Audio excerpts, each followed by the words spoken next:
Hello, Virgo. It's umomgtarot, and this is your Who's Coming Towards You tarot card reading. Ooh. Sorry, guys. Little delay.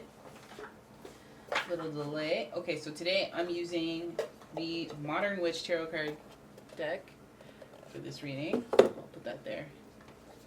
And that there. So Virgo, this one's for you. Who's reaching out? We're gonna figure this out. Who's coming in? Who's coming in? All right. You know what? Let's use the. We're gonna do this different. We're gonna do the oracle cards first. Here we go, Virgo. Who's coming in for Virgo? Who's coming in for Virgo? Who's coming in? Who's going to reach out? Who are they? So let's look at their... We got Pisces. The energy is wistful, endlessly loving, compassionate, and forgiving. It confuses and softens resolve. So we have a Pisces energy coming in. It could be a Pisces sun, moon, rising, or it could be somebody who's emulating the vibe of a Pisces. So that's creative, eccentric, a little funny, cute, you know, just nice, a kind soul. So then we have Capricorn energy. The energy around you is serious, materialistic, and hardworking. It bestows shrewdness and cautious ambition. So this person is very slow and deliberate in their approach to relationships, period. So they're not going to come in like raging in and be like, hey, what are we? They're going to be very slow. They're going to be very like observational. Wow, I can't talk. And if they're a Capricorn, this person is likely very ambitious and want a stable life and a stable career. So they may be very career oriented, and they just want kind of a good household and somebody that is very reputable. They like a partner that they're proud of. So then we finally have Libra. So this person carries Libra energy. This energy is diplomatic and gracious. It seeks harmony and balance in relationship. So let's double down on the fact that they want stability, they want harmony, they want balance, they want somebody who's complementary to them. You know, being that's funny because yes, Libra represents balance, but in your reading, Virgo, Pisces is your polarity, so they're the opposite of you, and then Capricorn is like your fellow Earth sign. So that makes total sense that you would be attracted to some Earth-based qualities like that. So here we go. And this is just oriented around relationships, romance, partnerships, marriage, and, you know, relationship stuff. So let's look at who is reaching out and what the actions are that result in it. So everything is fine, but they're heartbroken. So this person is undone. So I guess, okay, so who's reaching out? It's somebody who is walking into this, who feels backstabbed, or they feel like they're just pretending that everything is fine, but they're really broken or in pieces apart about something. So next card we have is the Six of Swords. Somebody who has not moved on for sure. They're very indecisive. They're very indecisive. I guess they failed to kind of put themselves out there to explore, or they've just taken a long time to move on or look forward. Okay, and then we have Eight of Swords. They feel trapped. Wow, they feel very restricted by the way that they think. Yeah, and then I feel like this person wants to overturn the death. So yeah, this person's kind of like a person who hasn't moved on, is probably still living in the past. Somebody who is reaching out because they haven't moved on, or I don't know what they need closure. I just feel like they have not moved on. So this person, let's see what archetype their overall essence is. Let's have a look at the archetype card. And they are carrying, gosh, what are these cards that stick together? Okay, so they're carrying Prince energy. The light attribute is romantic charm and potential for power. Shadow attribute is using power for self-aggrandizement. So there's that. They're trying to come back. They're trying to offer you something, but they might not be coming. Well, let's see what kind of intentions they might be coming with. Let's look at the reading as a whole. So we see somebody who comes in who hasn't moved on. They're still very hurt. They have some resentment. They could be reaching out with resentment. So what if they come to you and they're like, I just want closure. I just want to talk about this or whatever. But it doesn't feel like they're coming with like this loving kindness energy or this like beautiful romance. It feels like they just have unresolved feelings or anxiety or something that is very harsh in the background of what they feel or their thoughts towards you.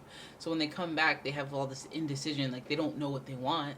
They don't know if they want to, try to talk to you, make up with you, or they don't know if they want to fight you and never talk to you again, or like they're just come in very, very wishy washy or very like I don't know really. I just they haven't thought it through why they've even reached out to you. So we have the Three of Wands, and this really speaks to them trying to be a leader, but they can't be a leader right now. I think they're still very they just put it off. They're kind of a procrastinator, or they're just not shining in the way that they should be at this point. And they could, I feel like this indecision is part of it. Like they haven't made a definitive decision of what they want to do, what they want to be, what they want to whatever, and maybe they're just taking it out on you. Maybe they're reaching back to you for even some advice or just some thoughts on why you think that is, because you know them best or something. Or Eight of Swords, it's the way that they think that they feel like bound to you, or they feel trapped with you, or they feel tethered to you in this partnership. They feel connected to you in some way, and they can't quite let it go. I feel like the end was very transforming for them. The Death card sitting right there, it's like the perspective of the end of the relationship had very different effects for you than it did for them. I think that, maybe this person pretends like they're fine and like they've moved on, but they haven't, or they've been slow to move on.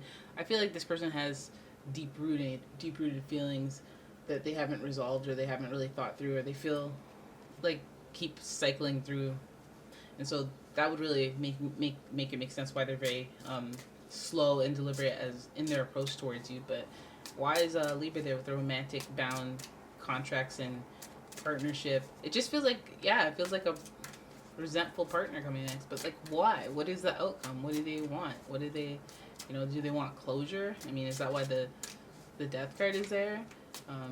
Do they feel betrayed in some way? Like, what is their end game? What do they want from Virgo?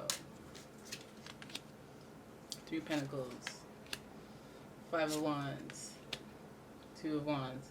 Yeah, so they want to just talk. And I think there's a three-way collaboration here, so they want to talk about other things. They want to talk about mutual things that, maybe they're reaching out just so they can resolve some of their thoughts or ideas or things that they didn't understand, things they were blind to.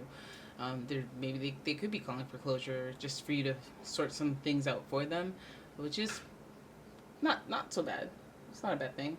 Then we have the Five of Wands. We have competition. So again, it's them taking action and trying to just keep afloat, keep up with other people.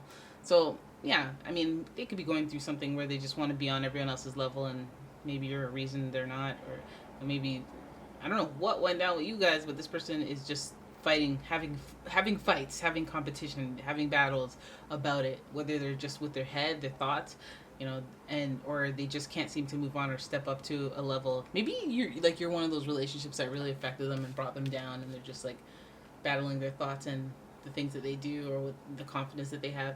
With the Two of Wands, another indicator that they're struggling to look beyond the past and move towards the unknown future. Like, it's almost like this person's just caught up and stuck in the past, and they're just still thinking about what happened. So I guess lots of like intellectual like problems here. So I'm wondering if they just want to talk to you to get their thoughts clear, or they just want to talk to you and just yell at you or take it out on you, or you know what I mean. Like, but it just seems like we have air and we have fire, and fire and air, they create infernos. I think other people are involved. They might want to know something about a friend, or they want to know something about somebody else that was involved, and like truly the way things went down, how their competition was. Three of Pentacles. So yeah, they could be asking about a mutual friend, or they could be asking about someone that you guys both know and how the competition stacked up. Two of Wands, they don't know whether or not, they come in with the intent and they don't know whether or not they want a future or what, or maybe they're just coming in to test the water, see what's going on, figure stuff out, and then see how it goes from there. You have the Prince archetype, so I feel like their intentions would be pure, they would be good, or they could just want to know, be curious, be nosy about you, what's going on, how'd you do, are you doing better now, are you doing worse? Meanwhile they're kind of turbulent in their own right. not going to admit it, of course. Everything is fine. Yeah, so you could be dealing with a Pisces, Capricorn, or a Libra, but heck, you could be dealing with any air sign, Gemini, Libra, or Aquarius. It could be a Scorpio as well, or any fire sign, even Aries, Leo, or Sagittarius. So there it is. That's your reading. I hope you guys enjoyed it. If you did, please give the video a thumbs up. Please subscribe to the channel, and I'll see you in the next one. Bye!